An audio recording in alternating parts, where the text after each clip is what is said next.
Okay, welcome back once again to all my dear students. આજના વિડિયોની અંદર આપણે વાત કરીશું આણ્વીય કક્ષકવાદનો સિદ્ધાંત. એ પહેલા ગઈકાલે આપણે જે ડિસ્કસ કર્યું કે સંયોજકતા બંધનવાદમાં તમે જોયું કે સંમિશ્રણ થાય છે તો કયો બંધ બને છે. સંમિશ્રણના પ્રકારો ધન સંમિશ્રણ, ઋણ સંમિશ્રણ અને શૂન્ય સંમિશ્રણ. બરોબર.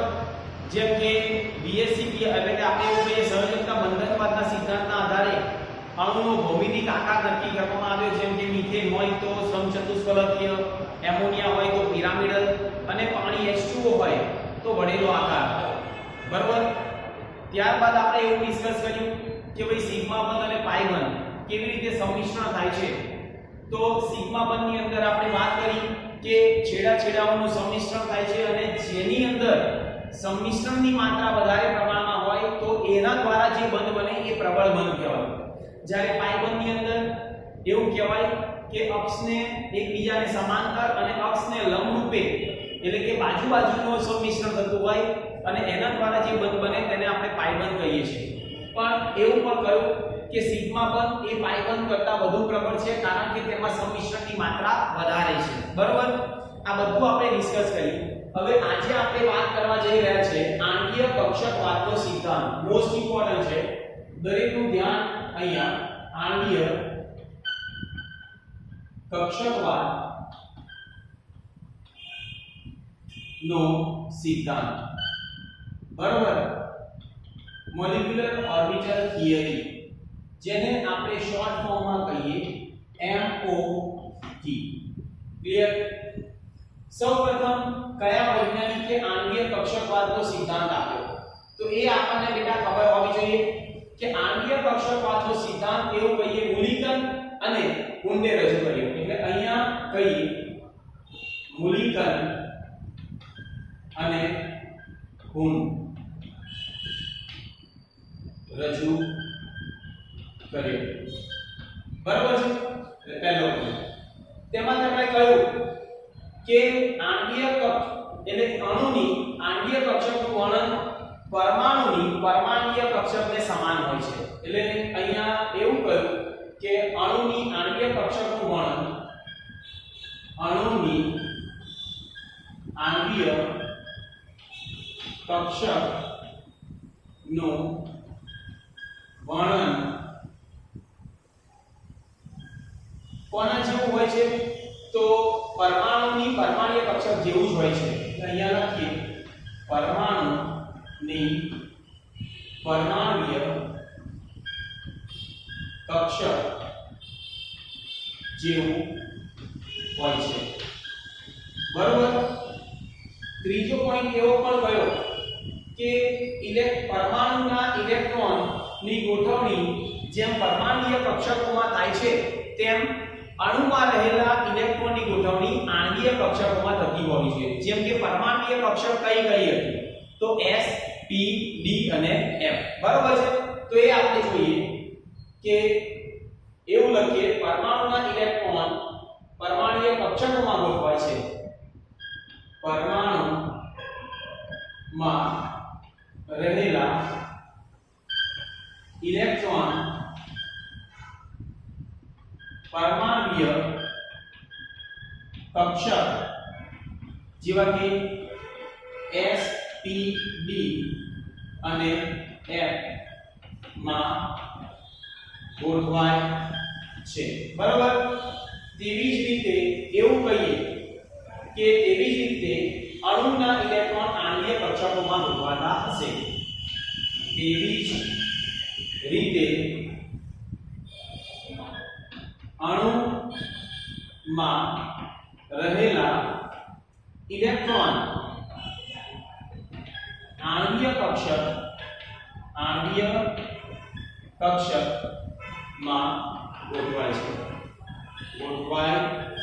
છે. બરોબર.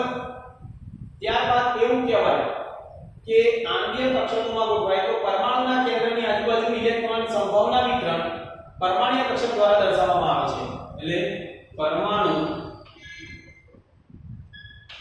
ના એવું કહેવાય કે પરમાણુના કેન્દ્રની આજુબાજુ કેન્દ્રની આજુબાજુ ઇલેક્ટ્રોનનું સંભાવના વિતરણ, ઇલેક્ટ્રોનનું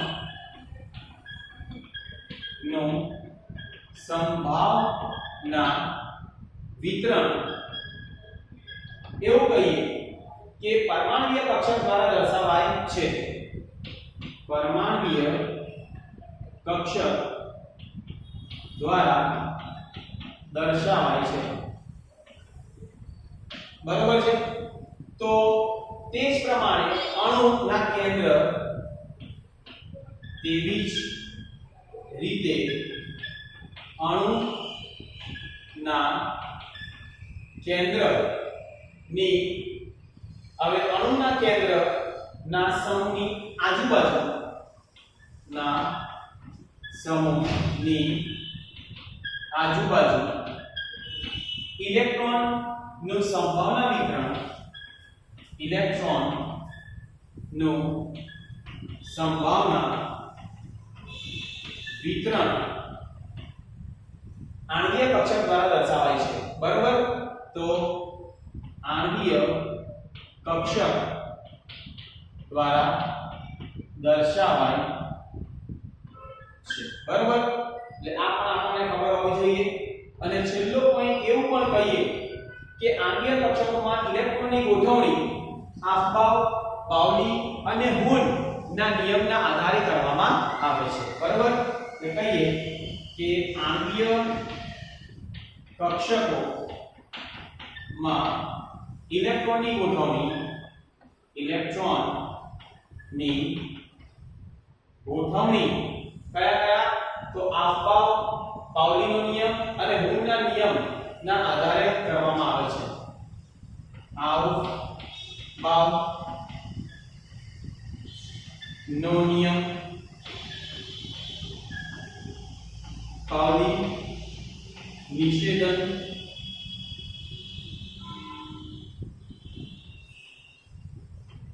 નો નિયમ અને હુન મહત્તમ ભ્રમણ ના નિયમના આધારે કરવામાં આવે. બરોબર. એટલે આ બધું થયું બેઝિક. કોણ? તો આણ્વીય કક્ષકવાદનો સિદ્ધાંત. ફરીથી એક વખત શું કહ્યું કે કોણે આણ્વીય કક્ષકવાદનો સિદ્ધાંત રજૂ કર્યો? મુલિકા અને હુન્ડે. અણુની આણ્વીય કક્ષકનું વર્ણન પરમાણુની પરમાણ્વીય કક્ષક જેવું જ હોય છે.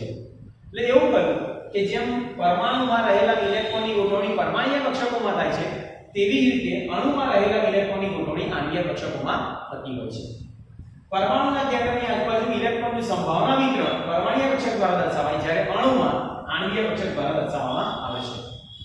અને આણ્વીય કક્ષકમાં ઇલેક્ટ્રોનની ગોઠવણી આફબાઉ, પાઉલી અને હુન ના નિયમના આધારે ઇલેક્ટ્રોનની ગોઠવણી કરવામાં આવે છે. બરોબર. એટલે આ બધા જ પોઈન્ટ આપણને ખબર હોવી જોઈએ. બરોબર.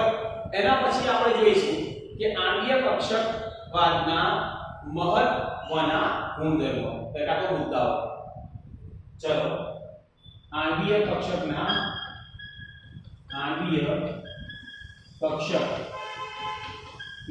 મહત્વના મુદ્દાઓ.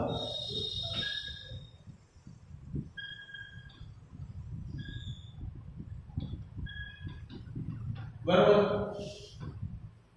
પહેલો મુદ્દો એવું કહ્યું કે પરમાણુના ઇલેક્ટ્રોન જેવી રીતે અલગ અલગ પરમાણુય કક્ષકમાં ગોઠવાય છે, તેવી જ રીતે અણુના ઇલેક્ટ્રોન અલગ અલગ આણ્વીય કક્ષકમાં ગોઠવાતા હોય છે. એટલે પરમાણુના ઇલેક્ટ્રોન કેવી રીતે? તો જેવી રીતે અલગ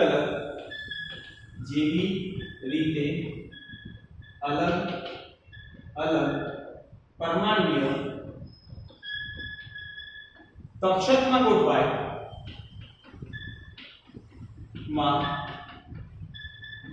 છે, તેવી રીતે અણુના ઇલેક્ટ્રોન આણ્વીય કક્ષકમાં ગોઠવાતા હોય છે. આણ્વીય કક્ષકમાં ગોઠવાય. બરાબર. પછી સમાન શક્તિ અને યોગ્ય સમમિતિ ધરાવતી પરમાણુય કક્ષકો એકબીજા સાથે જો કોઈ ચોક્કસ રીતે જોડાય અને આણ્વીય કક્ષક બનાવે છે. એટલે એવું કહીએ સમાન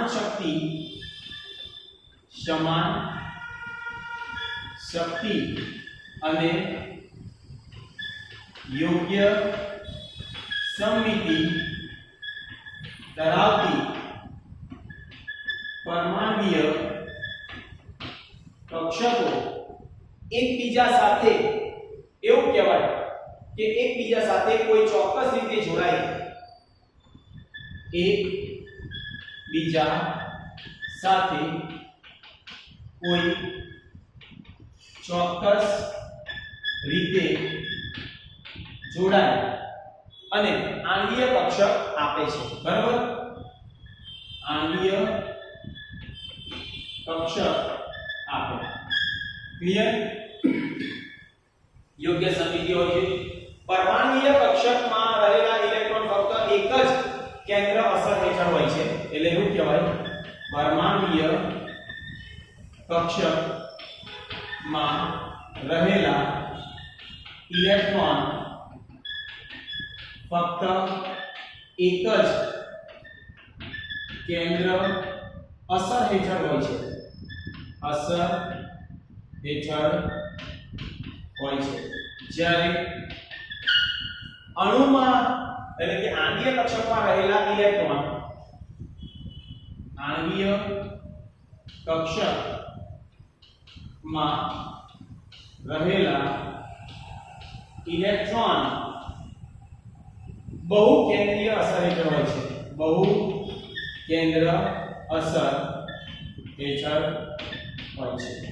એટલે પરમાણુમાં એક જ કેન્દ્ર હોય, જ્યારે અણુમાં એક કરતા વધારે કેન્દ્રીય અસર હેઠળ હોય છે. ચલો આ બધું જોઈ લો. અને એવું કહેવાય કે આમ પરમાણુય કક્ષકો એક કેન્દ્રીય, જ્યારે આણ્વીય કક્ષકો બહુ કેન્દ્રીય. આમ પરમાણુય કક્ષકો એક કેન્દ્રીય, જ્યારે આણ્વીય કક્ષકો બહુ કેન્દ્રીય હોય છે. બરોબર. એના પછી નેક્સ્ટ આપણે એવું કહીએ જેટલી સંખ્યામાં પરમાણુય કક્ષક એકબીજા સાથે જોડાય છે તેટલી જ સંખ્યામાં આણ્વીય કક્ષક પ્રાપ્ત થાય છે. એટલે અહીંયા લખીએ જેટલી સંખ્યામાં પરમાણુય કક્ષક એકબીજા સાથે જોડાય તેટલી સંખ્યામાં આણ્વીય કક્ષક શું થાય? પ્રાપ્ત થાય.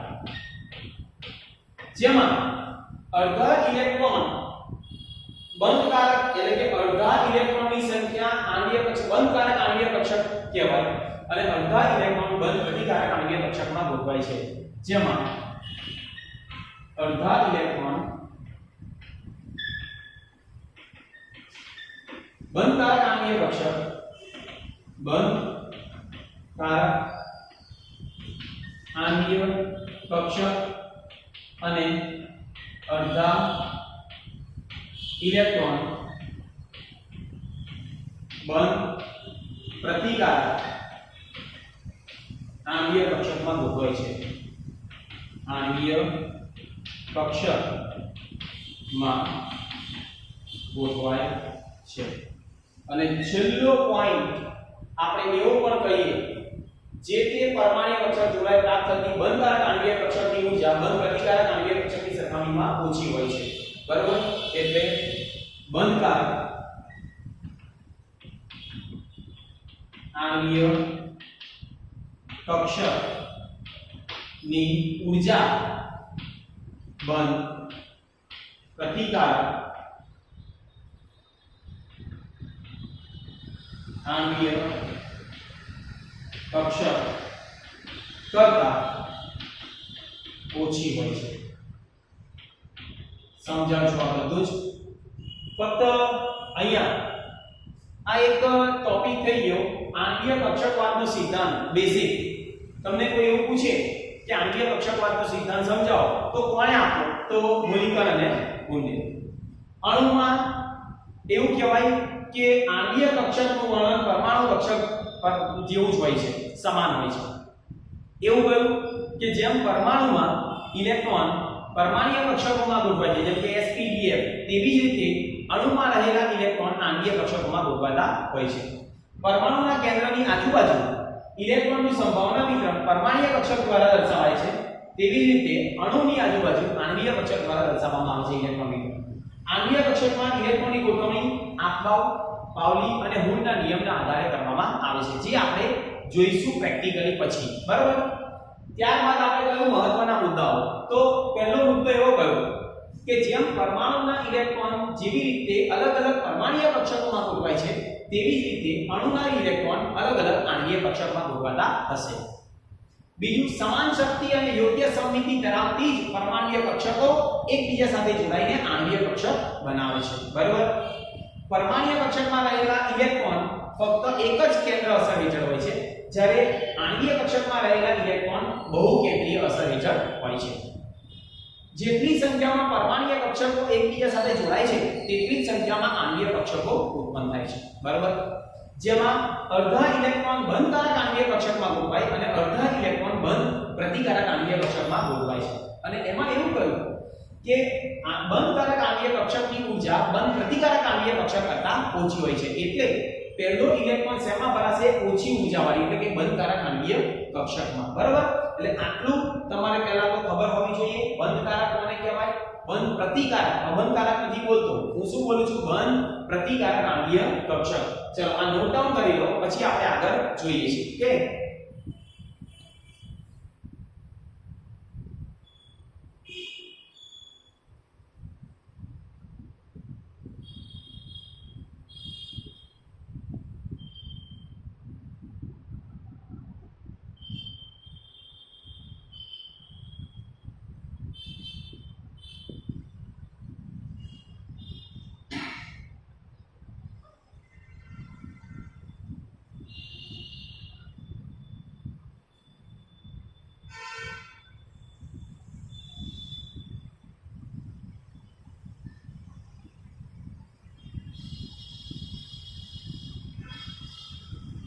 ચલો હવે નેક્સ્ટ પોઈન્ટ આપણે જોઈએ કે પરમાણ્વીય કક્ષકોનું રેખીય સંગઠન.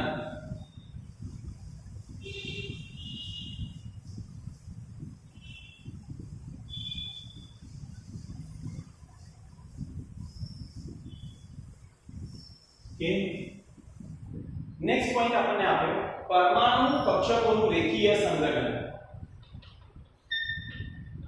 પરમાણુ કક્ષકો નું રેખીય સંગઠન. ખ્યાલ આવી ગયો?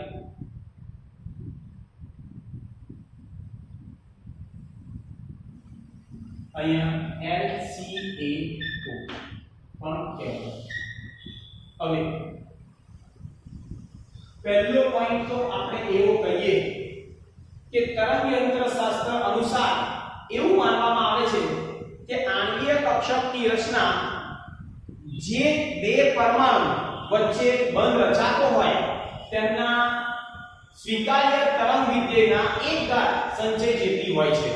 જેમ કે આપણે લખીએ અહીંયા કે તરંગયંત્ર શાસ્ત્ર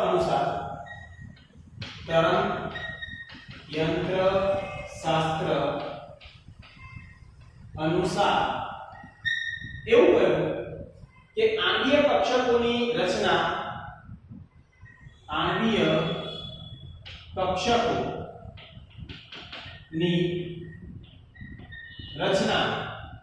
જે બે પરમાણુઓ વચ્ચે બંધ રચાતો હોય, જે બે પરમાણુઓ વચ્ચે બંધ રચાતો હોય, બરોબર, તો તેના સ્વીકાર્ય તરંગ વિધેયનો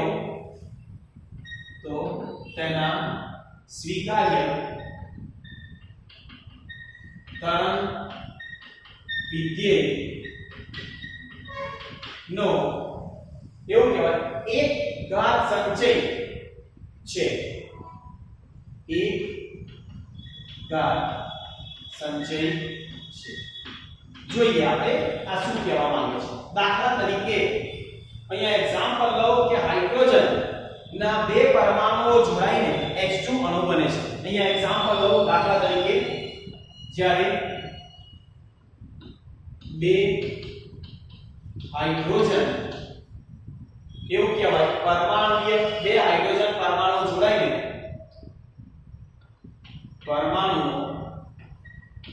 જોડાઈને ને H2 અણુ બને, બરાબર. H2 અણુ બને છે તો પ્રત્યેક હાઇડ્રોજન સ્વીકાર્ય તરંગ વિધેયનું મૂલ્ય, પ્રત્યેક હાઇડ્રોજનનું સ્વીકાર્ય તરંગ વિધેય શું થશે? psi 1s પહેલો અને psi 1s2, એટલે આ પહેલા હાઇડ્રોજન માટે અને આ બીજા હાઇડ્રોજન માટે, બરાબર. તો તરંગ વિધેય માટે લખવાનું હોય તો આ રીતે પણ લખાય psi mo બરાબર શું થશે? psi 1s1 વત્તા psi 1s2 અને psi સ્ટાર mo, mo એટલે આંગીય કક્ષક, બરાબર, જેમાં આપણે લખાય psi 1s1 psi 1s2. Clear? જ્યાં આપણે એવું કહેવાય કે અહીંયા psi mo જે છે તે બંધકારક આણ્વીય કક્ષક કહે છે અને psi સ્ટાર mo હોય તો તેને બંધકારક આણ્વીય કક્ષક અને psi સ્ટાર mo હોય તો બંધ પ્રતિકારક આણ્વીય કક્ષક કહે છે, બરાબર. સ્ટાર હોય તો બંધ પ્રતિકારક અને સ્ટાર વગરનું હોય તો બંધકારક. ક્લિયર? હવે અહીંયા આપણે બધા જાણીએ છીએ કે હાઇડ્રોજનના બે પરમાણુનું સંમિશ્રણ થઈ અને આંગીય કક્ષક બને છે ત્યારે આંગીય કક્ષકના આંગીય કક્ષકો કઈ ગઈ તો બંધકારક અને બંધ પ્રતિકારક આંગીય કક્ષક. તે બધી જ આપણે આંગીય કક્ષકો જોઈશું આપણે. ક્લિયર? તો કઈ કઈ આંગીય કક્ષક? તો અહીંયા આપણે કહીએ બે 1s કક્ષકના પૂરક સંમિશ્રણથી આંગીય કક્ષક બને ત્યારે બંને પરમાણુના કેન્દ્ર છવાયેલું હોય છે, એટલે કક્ષકોની કુલ ઊર્જા બંને પરમાણુ કક્ષક કુલ ઊર્જા કરતા ઓછી હોય છે, બરાબર. એટલે અહીંયા આપણે લખીએ કે દાખલા તરીકે બે 1s કક્ષકના સંમિશ્રણથી 1s કક્ષકના સંમિશ્રણથી આણ્વીય કક્ષક બને ત્યારે આણ્વીય કક્ષક બને ત્યારે, બરાબર, આણ્વીય કક્ષક બનશે ત્યારે બંને પરમાણુના કેન્દ્ર પર છવાયેલી હોય છે. તે બંને પરમાણુના કેન્દ્ર પર છવાયેલ હોય છે. ક્લિયર? જેમાં એવું પણ કહીએ કે આ આંગીય કક્ષકની કુલ ઊર્જા, આ આંગીય કક્ષકની કુલ ઊર્જા એવું કહ્યું બંને પરમાણુ કક્ષકની કુલ ઊર્જા કરતા ઓછી હોય છે. બંને પરમાણ્વીય કક્ષકની કુલ ઊર્જા કરતા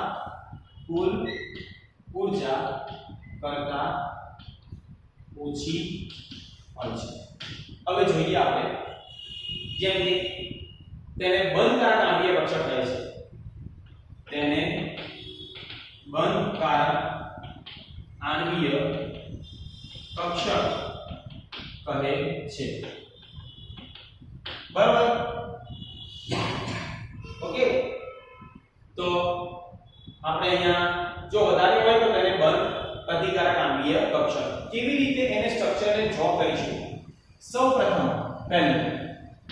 પહેલો પોઈન્ટ આપણે કહીએ psi 2pz. z કક્ષક છે તો એને આપણે આ રીતે ડ્રો કરી શકાય. વત્તા બરાબર છે, ખ્યાલ આવે છે? એક છે પ્લસ અને એક છે માઈનસ.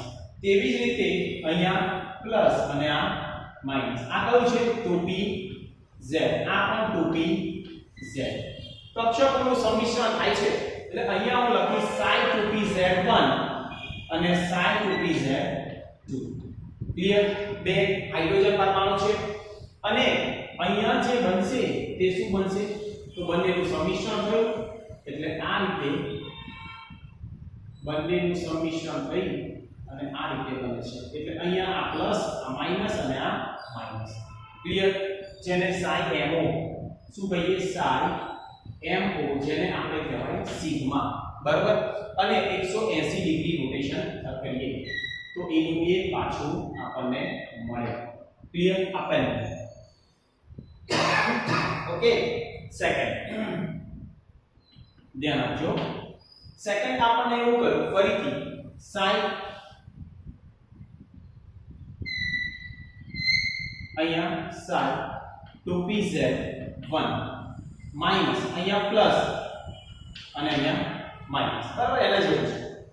માઈનસ કરીએ અને આની અંદર પણ એવી જ રીતે અહીંયા પ્લસ અને આ માઈનસ.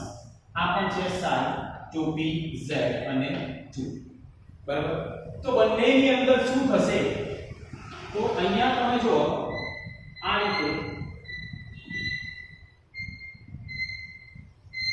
બનશે. અહીંયા પ્લસ તો આ માઈનસ, આ માઈનસ તો આ પ્લસ. બરાબર? તો આ રીતે જે પણ રચના થઈ તેને આપણે શું કહીએ? તો psi સ્ટાર mo, જેને આપણે કહેવાય સિગ્મા સ્ટાર. અને 180 ડિગ્રી રોટેટ કરીએ તો પણ એનું એ જ આપણને મળે. ક્લિયર? હવે નંબર 3 ઉપર આપણે y અક્ષનું કરીએ. બરાબર? આ છે 2px. x હોય કાં તો y પણ લઈ શકાય. 2py લીધું છે. સિગ્મા 2py 1 પ્લસ અને માઈનસ. એવી રીતે અહીંયા પ્લસ.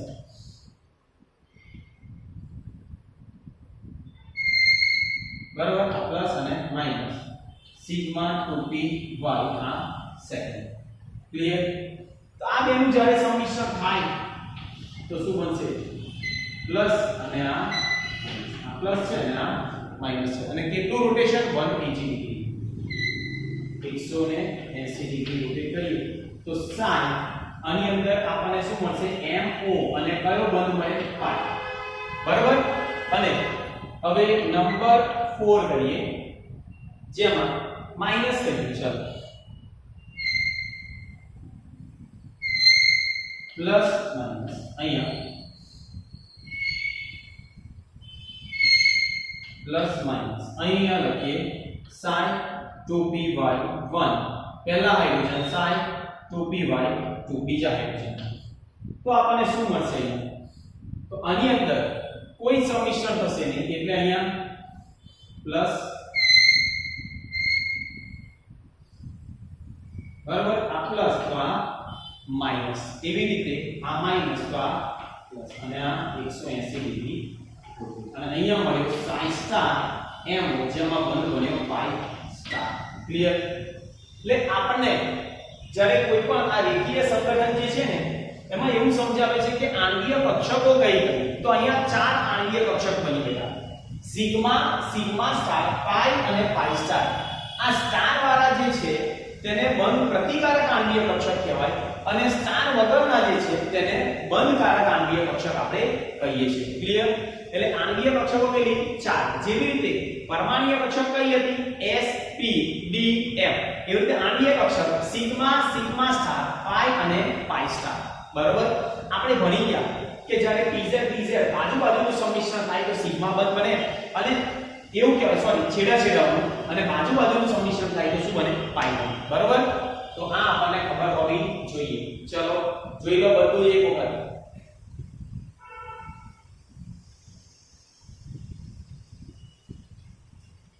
અહીંયા પ્લસ અને માઈનસ જે ચિહ્ન છે તે તરંગ વિદ્યાના ચિહ્ન છે. પહેલાની અંદર તમે જોયું કે એક આ બે હાઇડ્રોજન માટે જો બંધકારક આણ્વીય કક્ષક હોય તો તેમની વચ્ચે અહીંયા તમે જુઓ કે શું ઇલેક્ટ્રોનની ઘનતા અહીંયા વધે છે. બરાબર? અહીંયા ઓછી થાય છે. ખ્યાલ આવી ગયો? તો એ આપણે લખીએ છીએ 1 by 1, પણ પહેલા આ નોટ ડાઉન કરી લો કે સિગ્મા, સિગ્મા સ્ટાર, પાઈ અને પાઈ સ્ટાર. શેની વાત કરી? પરમાણ્વીય કક્ષકોના રેખીય સંગઠન LCAO.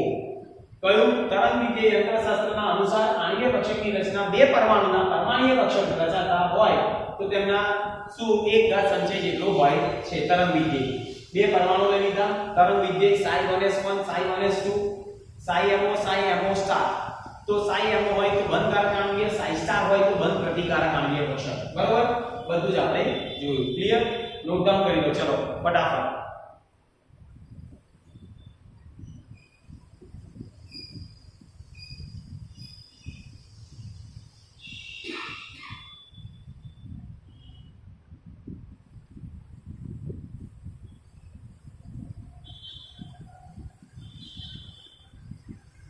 यहाँ लखिए आकृतिમાં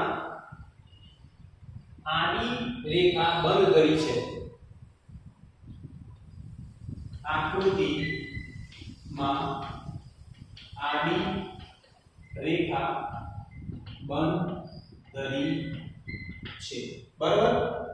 જેમાં આપણે એવું પણ કહીએ કે પ્લસ તથા માઈનસ ચિહ્ન તરંગ વિદ્યાના ચિહ્ન છે. અહીંયા લખીએ પ્લસ અને માઈનસ ચિહ્નો શેના છે? તરંગ વિદ્યુતના છે. બરાબર? ક્લિયર? નેક્સ્ટ પોઈન્ટ એવું કહીએ જે વિદ્યુત ભાર દર્શાવતા નથી. અહીંયા લખીએ જે વિદ્યુત ભાર દર્શાવતા નથી. બરાબર છે?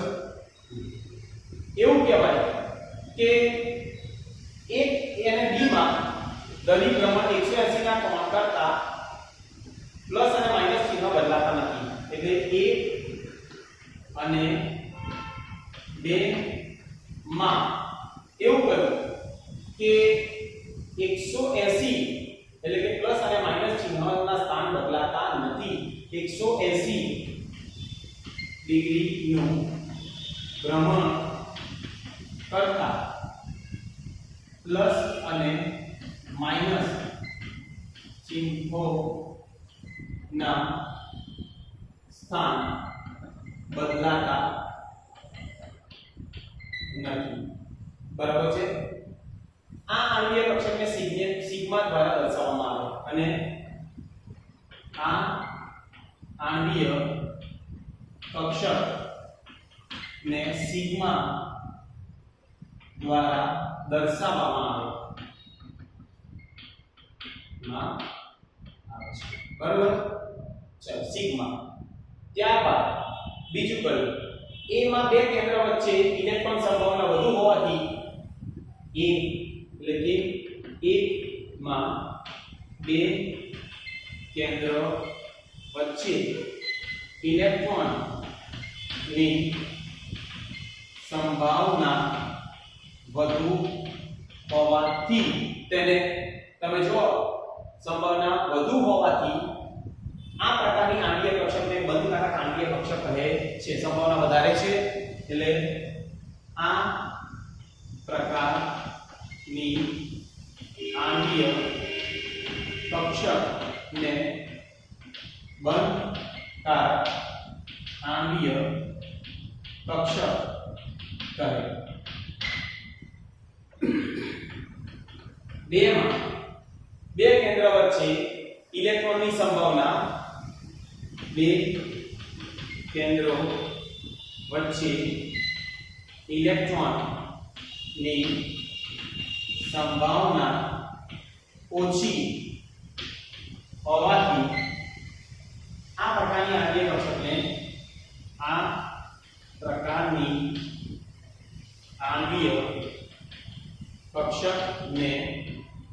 બંધ પ્રતિકારક આણ્વીય કક્ષક કહે છે. બરાબર? ક્લિયર? તો એ પણ આપણને ખબર હોવી જોઈએ.